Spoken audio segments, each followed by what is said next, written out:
आप लोगों का स्वागत है यूट्यूब चैनल महादेव पाठशाला पर। और आज हम लोग फिर देखेंगे आर्टिकल 3। मैंने आप लोगों को आर्टिकल 1, आर्टिकल 2 ये पढ़ा दिया है। अब आप बारी जो है वो आर्टिकल 3 के। देखिए, मैं थोड़ा सा आपको रिवीजन करके बता देता हूँ कि जैसे मान लीजिए कि ये हमारा जो भारत देश है, ये क्या है, भारत देश है। ठीक है। आर्टिकल 1, आर्टिकल 2 एंड आर्टिकल 3 ये दोनों जो है पावर देते हैं। किसको पावर देते हैं? पार्लियामेंट को। पार्लियामेंट को क्या देते हैं? शक्ति देते हैं, यानी कि संसद को शक्ति देते हैं। क्या करने के लिए? राज्यों में परिवर्तन करने के लिए। ठीक है। आर्टिकल 2 कहता है, जो आर्टिकल 2 है वो कहता है कि भारत के बाहर अगर कोई टुकड़ा पड़ा है, कोई राज्य है या कोई जमीन का टुकड़ा पड़ा है, अगर इसको भारत के अधिग्रहण क्षेत्र में लेना है, यानी कि भारत के अंदर लेना है, तो संसद जैसा चाहते वैसा नियम कानून बना करके, जैसा वो उचित समझती है, इस टुकड़े को अपने अंदर ले सकती है। ठीक है। ये तो प्रवेश कर गया। अभी ये प्रवेश कर गया, ये राज्य नहीं बना है। फिर अब ये जब प्रवेश कर गया, ये भारत का हिस्सा हो गया, तो अब इसको फिर संसद एक कानून बनाएगी और उसके तहत इस टुकड़े को फिर क्या करेगी, ये जो प्रवेश किया था, अब इसको एक पूर्ण राज्य का दर्जा दे देगी। समझ आ रही बात? यानी कि एडमिशन, एडमिशन यानी कि प्रवेश, एंड इस्टेब्लिशमेंट। किसकी? इस्टेब्लिशमेंट, इस्टेब्लिशमेंट यानी कि स्थापना की बात करता है। कौन? ये आर्टिकल 2। जो जमीन के बाहर, जो हमारे भारत के बाहर का टुकड़ा है, जो हमारा है ही नहीं, क्योंकि जो चीजें हमारी नहीं है पहले उसे ले लेना चाहिए, नहीं तो उसे कोई और ले लेगा।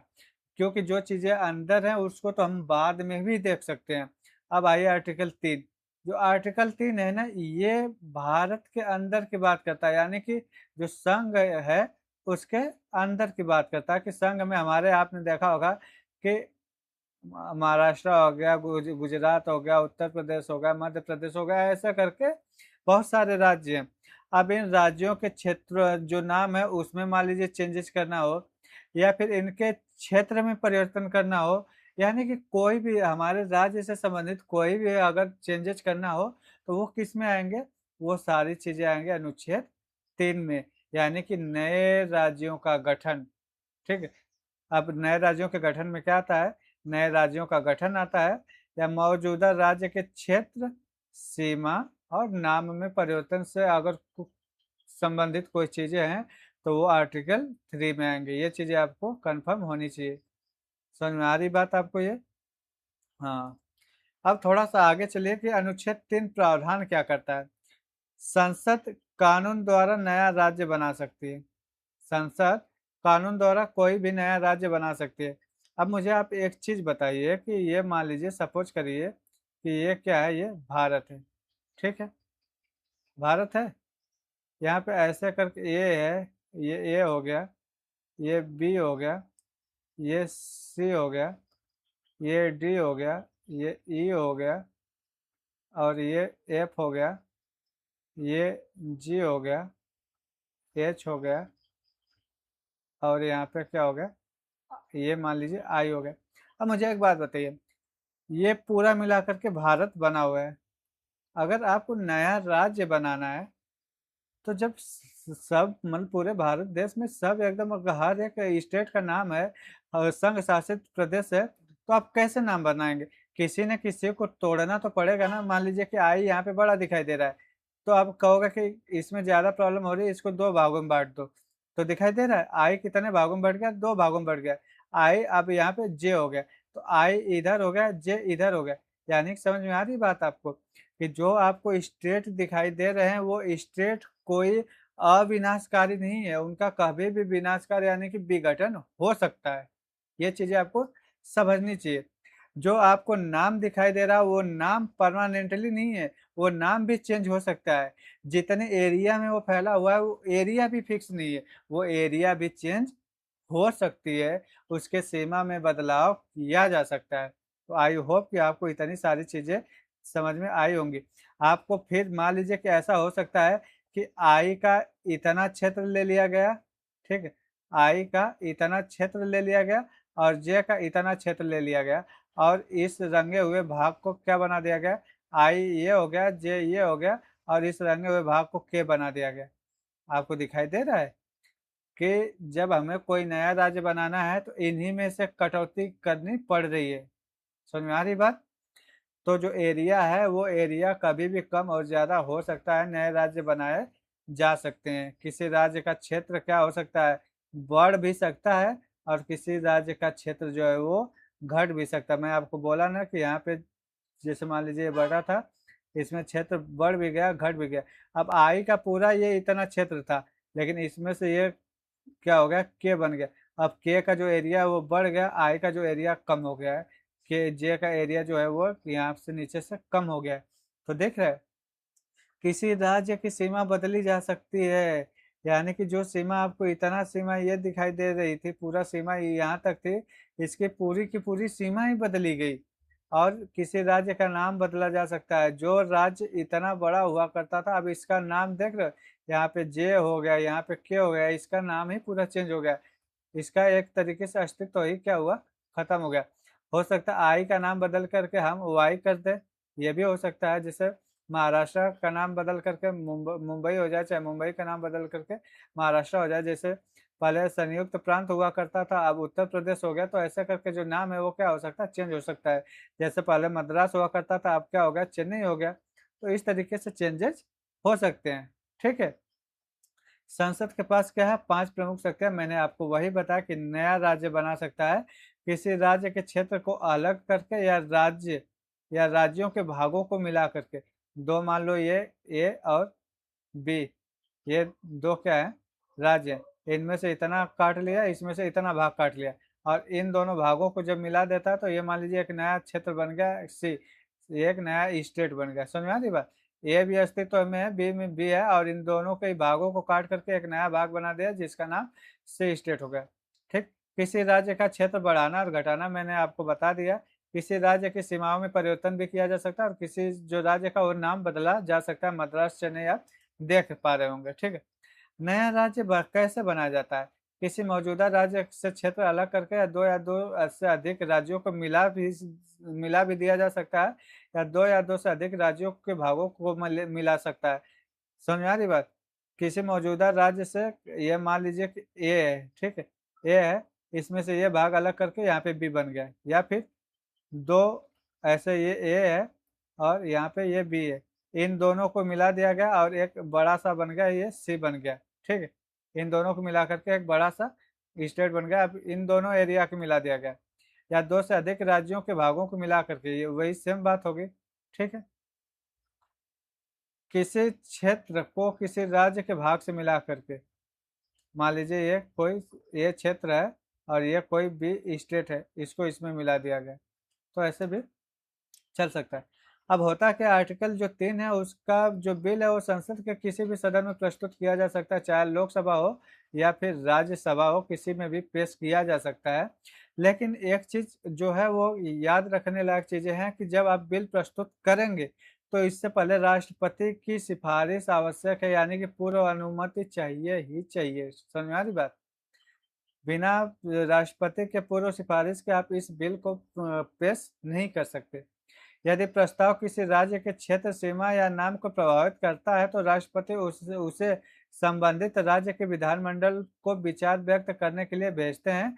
लेकिन याद रखिएगा कि जैसे मतलब मान लीजिए, सपोज करिए कि ये कोई बिल है, मान लीजिए उत्तर प्रदेश का ही नाम चेंज करना है, उत्तर प्रदेश से संबंधित है, तो राष्ट्रपति क्या काम करेंगे कि उस जो बिल को है वो भेजेंगे। इस बिल को कहाँ भेजेंगे, उत्तर प्रदेश विधानसभा में भेजेंगे। जब यहाँ पे विधानमंडल में भेजा जाएगा तो ये लोग कुछ रिकमेंडेशन देंगे, अपना कुछ विचार रखेंगे। उस विचार को राष्ट्रपति मान भी सकते हैं और नहीं भी मान सकते, यानी कि मानने के लिए वो बाध्य नहीं है। ये चीजें आप ध्यान रखिएगा। ठीक है।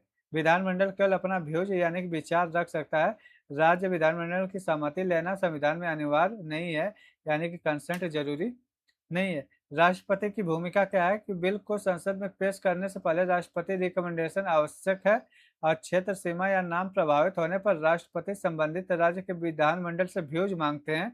उससे मानना या न मानना वो राष्ट्रपति के विवेकाधीन है। ठीक है। विधानमंडल को व्यूज देने के लिए राष्ट्रपति एक अवधि निर्धारित कर सकते हैं और अवधि को आगे बढ़ा भी सकते हैं। आर्टिकल 2 और आर्टिकल 3 में मैंने आपको अंतर बताया कि आर्टिकल 2 जो है वो संघ में प्रवेश या स्थापना की बात करता है, यानी कि भारत से बाहर कोई मान लीजिए जमीन का टुकड़ा है तो उसे अंदर लेके आना और इसे भारत में एक सम्मानजनक स्थान देना, ये किसका काम है? आर्टिकल 2 का काम है। जबकि आर्टिकल 3 जो है वो भारत के अंदर की बात करता है कि भारत के अंदर जो भी चीजें बदलाव होंगी उसकी कौन बात करेगा? आर्टिकल 3 बात करेगा। समझ में आ रही होंगी आपको चीजें, ठीक है। थोड़ा सा आर्टिकल 4 को समझ लीजिए कि आर्टिकल 4 है क्या। आर्टिकल 2 और आर्टिकल 3 के कानूनों में first schedule and fourth schedule में आवश्यक संशोधन किए जा सकते हैं, ठीक है। आर्टिकल 2 और 3 के कानूनों में first schedule and fourth schedule में आवश्यक संशोधन किए जा सकते हैं और ऐसे जो कानून है वो आर्टिकल 368 के तहत नहीं आते, अर्थात संविधान में संशोधन नहीं माना जाता। अब इसका मतलब आप समझिए, बात देखिए सिंपल से कि मान लीजिए ये भारत है, ठीक है। आपको पहले ये समझना चाहिए कि शेड्यूल 1 में क्या है। शेड्यूल 1 में क्या है?